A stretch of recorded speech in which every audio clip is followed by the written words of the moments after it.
Buenas noches, bendiciones, les saludamos desde aquí, desde Palomar, Pampa 805, Luz a las Naciones el Palomar, y saludamos a todos los que se alleguen a este video, ¿amén? Amén. Y vamos a estar leyendo 2 de Timoteo 3.1, 2 de Timoteo 3.1, que dice así la palabra del Señor. También debes saber esto, que en los postreros días vendrán tiempos peligrosos.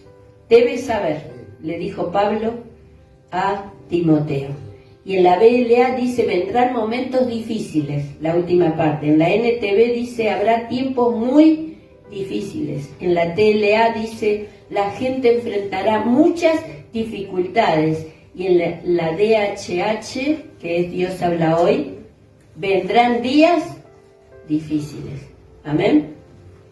Y sabe que quien está escribiendo esta carta es Pablo, ¿no? En el 63 le habían dado libertad de su primer apresamiento, y allí en el 66 o 67 volvieron a apresarlo ya, llevándolo a Roma, donde fue decapitado. Amén. Y él podía decir allí en su carta, que era un legado que le estaba dando a su hijo Timoteo, en esa hora oscura que él estaba viviendo, pudo escribir uno de estos trozos más nobles de toda la Escritura, aunque se le estaba ejecutando por un delito que él no había cometido, no era culpable. Sus amigos lo abandonaron, dejándolo que padeciera solo, y la causa por la cual estaba allí era porque él había dado su vida por causa del Evangelio. Se veía también esta obra que él hizo amenazada en el occidente por la persecución y en oriente por la apostasía. Sin embargo, no hay ni el menor indicio de que él le pesara haber hecho lo que hizo, aunque pasó por muchas dificultades, como dice en sus epístolas. Él había entregado su vida al servicio de Jesús y de la iglesia, porque él escribió a la iglesia. Por eso tenemos la doctrina de Pablo. Y aunque en aquel momento parecía una aparente derrota, era un momento tan glorioso para él, lleno de esperanza, como él allí en el capítulo 1:12 de esta misma epístola dice, yo sé a quién he creído. Y en el 4, 6 y 7 en la TLA dice, ya falta poco para que yo muera, y mi muerte será mi ofrenda a Dios. Y dice, he luchado por obedecer a Dios en todo, y lo he logrado. He llegado a la meta, y en ningún momento he dejado de confiar en Dios. En el 4:8, Él me dará una corona como premio a mi obediencia, y no solo a mí me la dará, sino también a todos los que esperan con ansias su regreso. Y se da cuenta la pluma de él, cómo escribe, con una esperanza, con una confianza, con una fe. Por eso en esta noche quiero compartir con ustedes este tema, que vivimos en tiempos peligrosos. ¿Y qué es lo que tenemos que hacer? ¿Amén? ¿Qué es lo que tenemos que hacer? Número 1, nosotros somos responsables de avisar, como él avisó a Timoteo, de que los tiempos son muy peligrosos. ¿Amén? Y yo quiero leer el resto allí del capítulo 3, versículo 1, de 2 de Timoteo. Dice por qué. Dice en el 2, habrá gente egoísta, en 2 de Timoteo 3:2, habrá gente egoísta interesada solamente en ganar más y más dinero. También habrá gente orgullosa que se creerá más importante que los demás. No respetarán a Dios ni obedecerán a sus padres, sino que serán malagradecidos y ofenderán a todos. Serán crueles y violentos, no podrán dominar sus malos deseos, se llenarán de odio, dirán mentiras acerca de los demás y odiarán todo lo que es bueno. No se podrá confiar en ellos orgullosos, porque actuarán sin pensar, en vez de obedecer a Dios. Solo harán lo que les venga en gana. Dirán que aman y respetan a Dios, pero con su conducta demostrarán lo contrario. No te hagas amigo de esa clase de gente, porque tienen la mala costumbre de meterse en cualquier casa para engañar a mujeres tontas y pecadoras que son incapaces de dominar sus malos deseos. Siempre están queriendo aprender algo nuevo, pero nunca llegan a entender la verdad. Esa clase de gente es enemiga de que se dé a conocer el verdadero mensaje de Dios. Tiene la mente corrompida y no ha aprendido a confiar en Dios, pero no seguirá así por mucho tiempo. Todos habrán de darse cuenta de que esa gente es estúpida, dice acá en esta versión, como lo eran Janes y Jambres, los brujos que estaban en contra de Moisés. Tenemos entonces que el por qué, ¿no? Es como que usted lo lee en otra versión y parece que está leyendo hoy, el diario de hoy, cómo son las personas hoy, cómo hay odio, cómo hay orgullo, cómo hay soberbia, cómo hay hipocresía, cómo hay personas que dicen yo sigo a Dios pero hacen lo que quieran. Me gustó mucho esa parte. No te hagas amigo de esa gente. Nos dice directamente. Amén. Entonces nosotros somos responsables de avisar a la gente de estos tiempos peligrosos, que Dios está hablando. Y en Jeremías 1:11 hay una palabra allí que el Señor le habla a Jeremías y dice: la palabra de Jehová vino a mí, diciendo, ¿qué ves tú, Jeremías? Y dije, veo una vara de almendro. Y me dijo Jehová, bien has visto, porque yo apresuro mi palabra para ponerla por obra. En esto de la responsabilidad de avisar de los tiempos difíciles que estamos viviendo, tenemos que hablar, tenemos que compartir la palabra de Dios. Y tenemos que nosotros, primeramente el Señor nos tiene que mostrar y nos tiene que empujar para que veamos. ¿Qué ves? ¿Qué ves tú, Jeremías? Y bueno, yo veo una vara de almendra. Y le dice más adelante, ¿y qué ves ahora? Y le dijo, veo una olla hirviendo. Y le dijo, bien has visto, porque esa olla es juicio que viene sobre la tierra. Hay algo que el Señor nos tiene que mostrar y que nosotros tenemos que ver. Y lo que nosotros vemos de parte del Señor, porque cuando el Señor nos revela, podemos ver lo que Dios nos muestra. ¿Cuántos dicen amén? Amén. Por eso nuestros ojos deben estar siempre abiertos, hermanos, porque hay momentos que peligrosos. Amén. Tenemos que decirle a tu compañero, está con los ojos bien abiertos. Bien abiertos. Y hay algo que cuando nosotros estamos con los ojos abiertos, esperando que el Señor se revele a nuestro corazón espiritualmente y que abra nuestros ojos espirituales, en esta observación, nuestra mirada tiene que ser correcta. A veces podemos mirar y miramos mal, o vemos mal. A mí me pasó los otros días que iba manejando a la noche, veía, no podía ver, había poca iluminación. El Señor quiere que nuestra visión sea correcta, sea libre de errores o defectos y que sea conforme a sus reglas.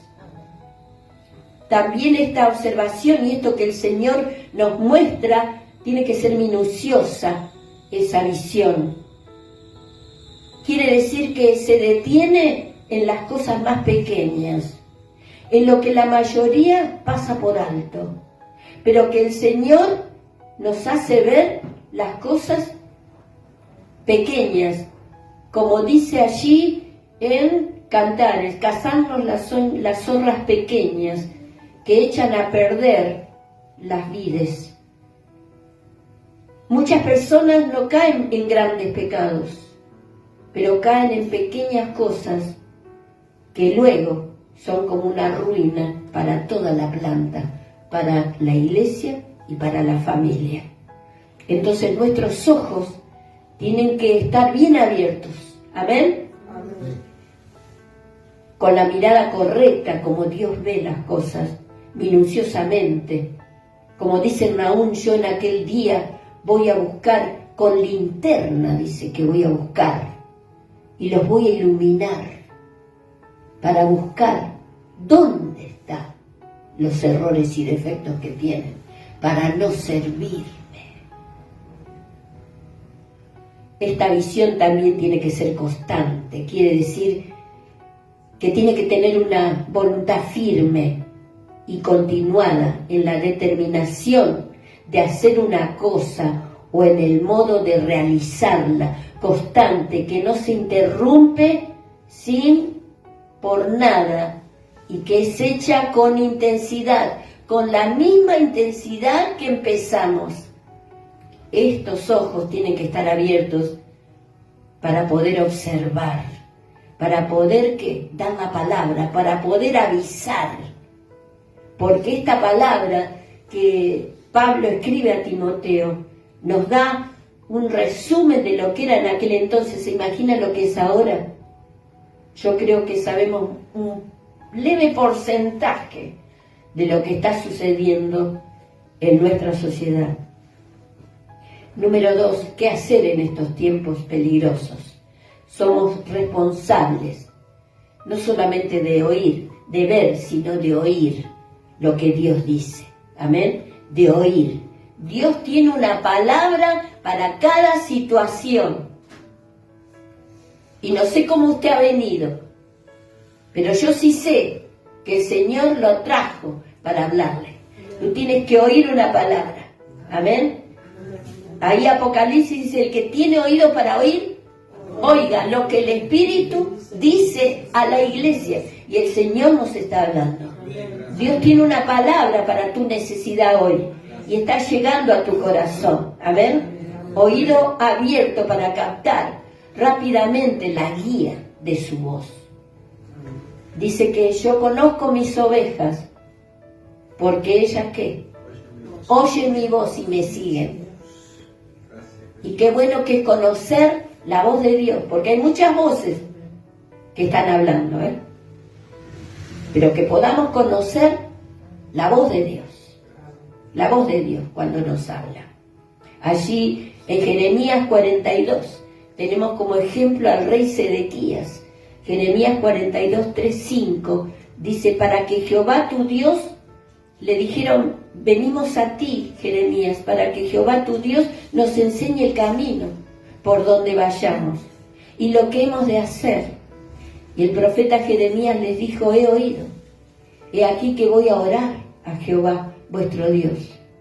Como habéis dicho, y todo lo que Jehová os respondiere, os enseñaré, no os reservaré palabra. Y en el 9 dice, y les dijo, así ha dicho Jehová, Dios de Israel, al cual me enviasteis para presentar vuestros ruegos en su presencia. En el 10, si os quedareis quietos en esta tierra, os edificaré, y no os destruiré. Os plantaré, y no os arrancaré, porque estoy arrepentido del mal que os he hecho. Y en el 19 dice, no vayáis a Egipto. Sabed ciertamente que os lo aviso hoy, no vayan a Egipto. La palabra, la voz del Señor es clara. El mensaje que Jeremías escuchó era claro. Y también se los dio con fidelidad. Pero en el 43:7, ellos vinieron a pedirle que orara. Querían saber, querían escuchar la voz de Dios. Pero en el 43:7 dice, y entraron en tierra de Egipto, porque no obedecieron a la voz de Jehová, y llegaron hasta Tafnes. Y en el 44:11 Dice, por tanto, así ha dicho Jehová de los ejércitos, Dios de Israel, he aquí que yo vuelvo mi rostro contra vosotros para mal y para destruir a todo Judá.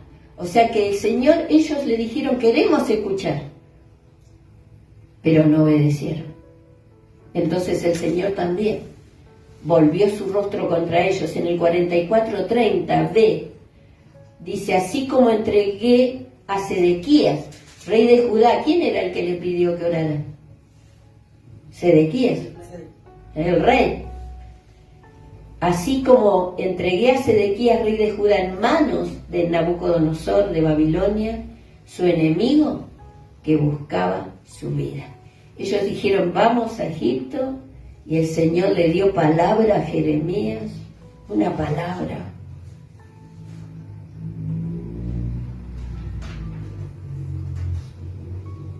Este es nuestro Dios que nos habla. Amén. Amén. Tenemos que ver, oír, y el consejo de Dios es oír, orar, ver, oír, orar y hablar. Ver, oír, orar y hablar. En Ezequiel 3:17 el Señor le habla a Ezequiel y le dice, hijo de hombre, yo te he puesto por atalaya a la casa de Israel. Oirás pues tú la palabra de mi boca y los amonestarás de mi parte. Tenemos que oír la palabra que Dios nos dice, hermano, ¿para qué? Para amonestar a alguien que no está bien, a alguien que ha escuchado la voz pero que no obedece. En Ezequiel 3:18 dice, cuando yo dijera al impío, de cierto morirás, le dice Dios, y tú no lo amonestares, ni le hablares, para que el impío sea percibido de su mal camino, a fin de que viva. El impío morirá por su maldad, pero su sangre demandaré de tu mano. Su sangre demandaré de tu mano. O sea que tenemos que nosotros oír para hablar, para amonestar. En Ezequiel 33:7 dice la misma palabra. Yo te he puesto mis palabras en tu boca y los vas a amonestar de mi parte. Hermanos, cuando el Señor nos amonesta, cuando el Señor nos dice, mirá que lo que estás haciendo está mal, no sigas con esto, no vayas más a Egipto.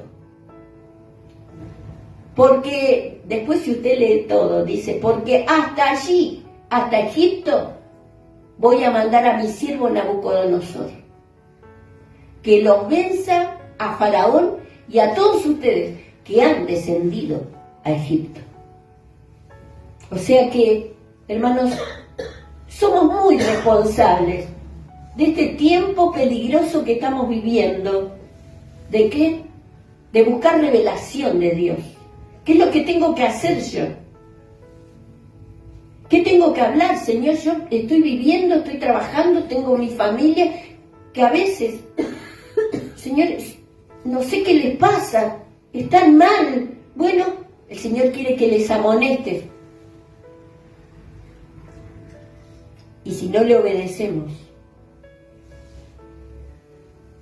el impío va a morir. Pero llega un momento que vamos a estar delante de Dios y Él nos va a pedir cuenta de la sangre de aquella persona que no le hablamos ni le amonestamos. A veces, hermano, no nos gusta, me acuerdo que yo tenía un intrincado con personas que decían, Dios es amor, no todo, Dios es amor, venga que Dios es amor. No, Dios es amor, pero porque Dios es amor, también es justo. Amén. Dios es amor, pero también no puede pasar por alto el pecado de los impíos. No puede pasar por alto aquel que a sabiendas sigue haciendo lo malo. Y hay que orar. ¿Cuántos oran, hermanos? ¿Cuántos se arrodillan? Yo tengo allí mis almohadoncitos. Hay que arrodillarse, hay que orar. Amén. Decía el que fue presidente nuestro, por lo menos 1 hora al día. 2 horas, 3 horas. Charles Fiennes decía, tengo mucho que hacer, por eso voy a orar 3 horas, porque quiero saber lo que tengo que hacer. Ezequiel 4:22 dice, vino allí la mano de Jehová sobre mí y me dijo, levántate y sal al campo y allí hablaré contigo. Orar es hablar con Dios. Amén. Orar es hablar con Dios. Habla con Dios. Allí en 2 de Timoteo, ya quiero terminar, 3:14 dice, tú nos da un consejo en este tiempo difícil de orar, de cubrir con oración, de cubrirnos con la sangre preciosa, de hacer guerra espiritual. Aconseja allí en 2 de Timoteo 3:14, tú debes seguir creyendo en lo que aprendiste. Tú tenés que seguir, ¿amén? Amén. Lo que aprendiste y que sabés que es la verdad. Después de todo, conoces muy bien a quienes te lo han enseñado. En el 16 dice, todo lo que está escrito en la Biblia es el mensaje de Dios y es útil para enseñar a la gente, para ayudarla y corregirla y para mostrarle cómo deben vivir. ¿Cómo deben vivir? Hermanos, qué responsabilidad es la nuestra. ¿Y sabe qué? El mensaje es más largo, el domingo yo voy a seguir, porque hay una responsabilidad que les cabe a ustedes y mayor responsabilidad la tengo yo, de hablarles la verdad, de amonestarles, de enseñarles toda la verdad de Dios. Así que sigue lo que has aprendido, como dice allí en 2 de Timoteo 3:16, toda la escritura es inspirada por Dios y útil para enseñar, para redarguir, para corregir, para instruir en justicia. Y hay mucha gente que lamentablemente se ha ido por no querer la corrección del Señor. Y el Señor, cuando somos sus hijos, nos tiene que corregir. ¿Amén? Usted no quiere que sus hijos salgan mal educados. Entonces, tenemos que corregirlo. Dios, cuánto más Dios, que nos ha legado su palabra, su mensaje, su presencia, su gloria. Tenemos que entonces seguir el consejo de Pablo a Timoteo. Vamos a orar. Señor, gracias te damos. Gracias, Señor, por esta palabra que nos hace responsables ante el mundo, ante la iglesia y ante nuestras familias. Somos responsables de avisar los tiempos peligrosos y somos responsables de oír, de hablar y de orar para que las personas puedan ser corregidas, alimentadas y puedan, Señor, aprender a vivir como tú quieres, Señor. Gracias te damos, Dios. Perdona nuestros pecados, perdona nuestros yerros, perdona nuestro orgullo, nuestro capricho, que a veces queremos hacer lo que queremos sin tener en cuenta lo que tú nos dices. Señor, gracias te damos en esta hora y nos ponemos en tus manos. Limpia nuestros corazones con tu sangre preciosa. Lávanos y quita toda maldad de nuestra carne. Gracias te damos, Señor, en el nombre de Jesús. Amén y amén. Y que esta palabra siga trabajando en tu corazón. Amén. El domingo te espero más o menos a las 11 para hablar otro mensaje que Dios quiere completar el día domingo. Dios te bendiga. Chao.